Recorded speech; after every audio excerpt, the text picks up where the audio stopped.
Big boss runner up ಆಗಿರುವಂತಹ ರಕ್ಷಿತಾ ಅವರು ನಮ್ಮ ಜೊತೆಗಿದ್ದಾರೆ. ಅವ್ರನ್ನ ಮಾತಾಡ್ಸ್ತಾ ಹೋಗೋಣ. ಮೇಡಮ್ ನಮಸ್ತೆ. ಈಗ ಬಿಗ್ ಬಾಸ್ ರನ್ನರ್ ಅಪ್ ಆಗಿದ್ದೀರಾ, ಏನು ಹೇಳ್ತೀರಾ? ತುಂಬ ಖುಷಿ ಆಗ್ತಾ ಉಂಟು. Thank you so much support ಮಾಡಲಿಕ್ಕೆ. ಹಿಂಗೇನೆ ಮಾಡ್ತಾ ಇರಿ. ಬಿಗ್ ಬಾಸ್ ಫಿನಿಶ್ ಆಯಿತು, ಬಟ್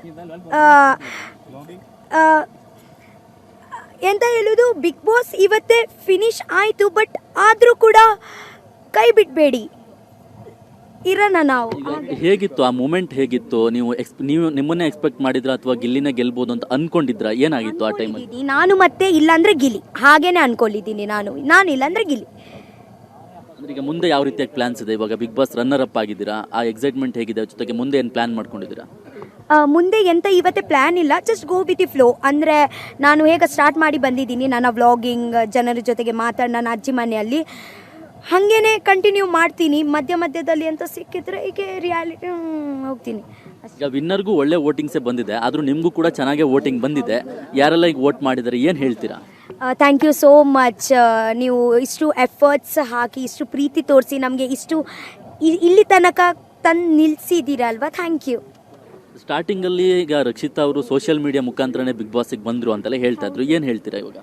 ಹೌದು, ಅದೇ ಹೇಳೋದು. ನಾವು ಅಂದ್ಕೊಳ್ತೀವಿ ಅಂದರೆ ಯಾವುದು ಚಿಕ್ಕ ಚಿಕ್ಕ ವೇದಿಕೆಯಿಂದ ಕೂಡ ನಾವು ಬರ್ಬೋದು. ಜಸ್ಟ್ ಒಂದು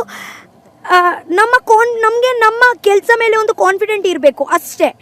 ಯಾವುದು ಚಿಕ್ಕ ದೊಡ್ಡ ಕೆಲಸ ಅಲ್ಲ, ಎಲ್ಲ ಕೆಲಸ ಒಂದೇ. ಅರ್ಥ ಆಯ್ತಾ ನಿಮಗೆ? ಸೊ ಜಸ್ಟ್ ಕಾನ್ಫಿಡೆಂಟ್ ಇರಬೇಕು, ನೀವು ಎಲ್ಲಿ ಕೂಡ ರೀಚ್ ಆಗ್ಬೋದು. ಹಾಗೆ ಗಿಲ್ಲಿ ಅವರು ವಿನ್ ಆಗಿದ್ದಾರೆ, ಅವ್ರಿಗೆ ಏನು ಹೇಳ್ತೀರಾ? All the best, congratulations. All the best ಅಲ್ಲ, ಕಾಂಗ್ರ್ಯಾಚುಲೇಷನ್ಸ್. ಓಕೆ, ಅಷ್ಟೇ. Thank you madam. ಇದಿಷ್ಟು ಬಿಗ್ ಬಾಸ್ನ ರನ್ನರ್ ಅಪ್ ಆಗಿರುವಂತಹ ರಕ್ಷಿತಾ ಅವರ ಮಾತುಗಳು. ಕ್ಯಾಮ್ರಾ ಪರ್ಸನ್ ಅರ್ಜುನ್ ಜೊತೆಗೆ Sharath, Asianet news, Bengaluru.